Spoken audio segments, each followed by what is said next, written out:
warahmatullahi wabarakatuh. Di sini saya akan mempresentasikan tugas video pembelajaran anatomi fisiologi tentang sistem pencernaan yang diampu oleh Bapak Hendrik Didiharto, SK Ners MPD. Saya Arianti Bengwiku, NIM 22132554. Saya adalah mahasiswa Sekolah Tinggi Ilmu Administrasi Malang, Prodi D3 Rekam Medis dan Informasi Kesehatan. Tujuan pembelajaran yang pertama, memahami sistem pencernaan. Yang kedua, memahami sistem pencernaan pada organ mulut. Yang ketiga, memahami sistem pencernaan pada organ kerongkongan atau esofagus. Yang keempat, memahami sistem pencernaan pada organ lambung. Yang kelima, memahami sistem pencernaan pada usus halus dan usus besar. Yang keenam, memahami sistem pencernaan pada organ anus. Yang ketujuh, memahami proses pencernaan. Kemudian masuk pada sistem pencernaan. Apakah yang dimaksud dengan pencernaan? Pencernaan merupakan proses penguraian makanan yang semula kasar menjadi halus, agar lebih mudah diserap oleh tubuh. Organ apa saja yang terlibat dalam proses pencernaan manusia? Nah, seperti gambar di bawah ini, yaitu ada mulut, ada kerongkongan atau esofagus, ada lambung, ada usus besar, ada usus halus, ada usus besar, dan juga anus. Organ yang pertama yaitu rongga mulut. Rongga mulut merupakan pintu masuknya makanan ke dalam tubuh. Di dalam rongga mulut terjadi pencernaan secara mekanik dan kimiai. Bagian yang berfungsi mencerna makanan di dalam rongga mulut adalah: pertama, gigi berfungsi untuk menghancurkan makanan. Yang kedua, lidah berfungsi untuk mengatur letak makanan pada saat mengunyah, membantu menelan makanan, dan mengecap rasa makanan, seperti rasa pahit, rasa manis, dan asin.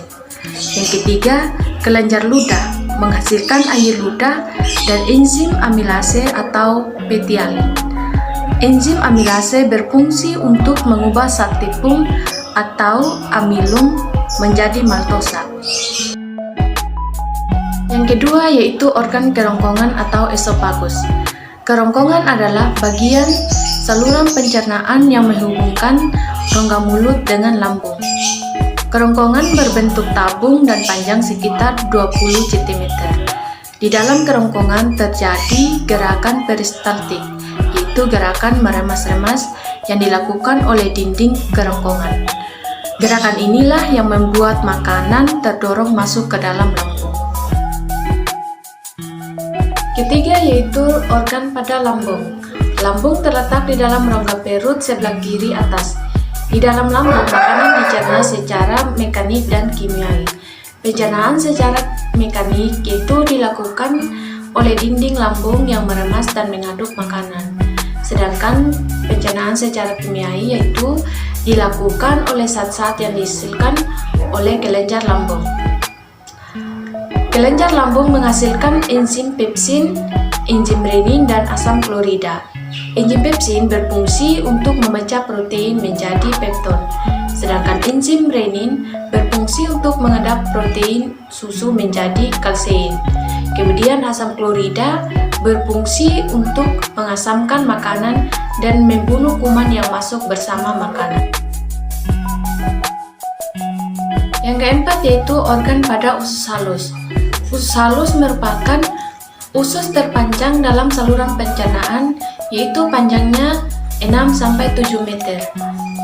Di sepanjang dinding usus halus ini dihasilkan enzim-enzim yang berguna untuk mencerna hasil pencernaan lambung yang masuk ke dalam usus halus.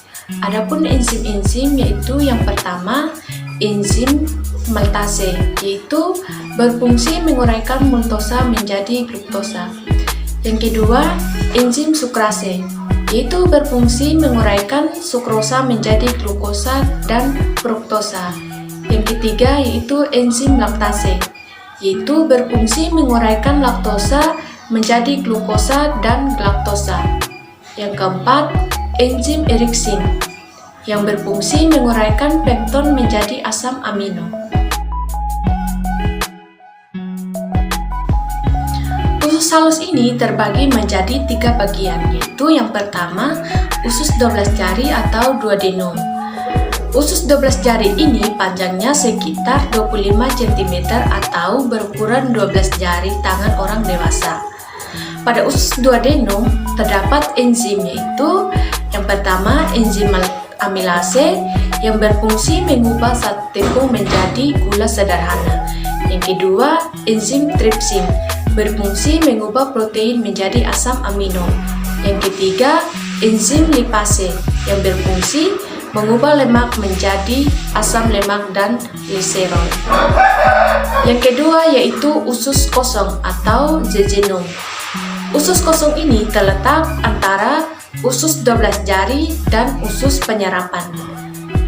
Dinding usus kosong mempunyai kelenjar yang menghasilkan enzim-enzim pencernaan, tetapi tidak sebanyak di usus 12 jari.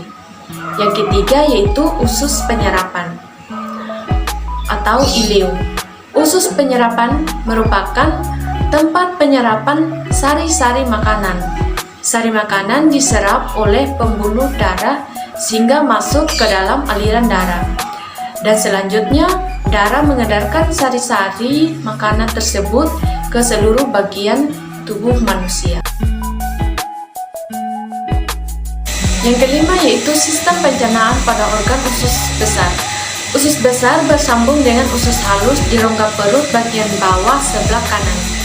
Nah, di dalam usus besar terjadi penyerapan air dan pembusukan sisa makanan yang dibantu oleh bakteri pembusuk, yaitu bakteri Escherichia coli. Proses pembusukan menghasilkan kotoran kemudian dikeluarkan melalui anus.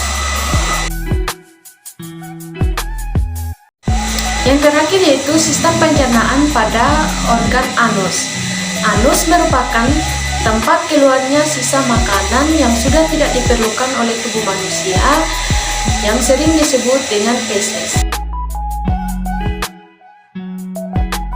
Nah, tadi kita sudah mempelajari tentang sistem pencernaan pada organ-organ tubuh manusia. Sekarang yang terakhir, kita akan mempelajari tentang proses pencernaan. Bagaimana proses pencernaan pada tubuh manusia? Yang pertama, makanan masuk ke dalam mulut. Di dalam mulut, makanan dicerna secara mekanik oleh gigi dan lidah. Selain itu juga, makanan dicerna secara kimiai oleh enzim-enzim. Yang kedua, makanan ditelan dan masuk ke kerongkongan. Di dalam kerongkongan, terjadi gerakan peristaltik yang mendorong makanan ke lambung.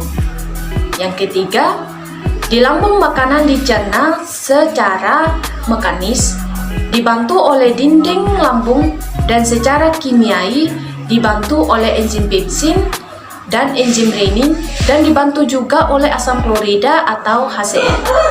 Yang keempat, makanan bergerak ke usus halus. Di usus halus, makanan dicerna lebih lanjut secara kimiai oleh enzim-enzim yang berasal dari usus halus. Di usus halus juga terjadi proses penyerapan sari-sari makanan. Yang kelima, sisa pencernaan akan masuk ke usus besar. Pada usus besar terjadi proses penyerapan kembali yang disebut dengan resorpsi. Sisa pencernaan ini juga dibusukkan oleh bakteri. Yang keenam, sisa pencernaan yang sudah tidak dibutuhkan oleh tubuh manusia akan dikeluarkan melalui anus. Sekian hasil presentasi saya, semoga bermanfaat. Terima kasih.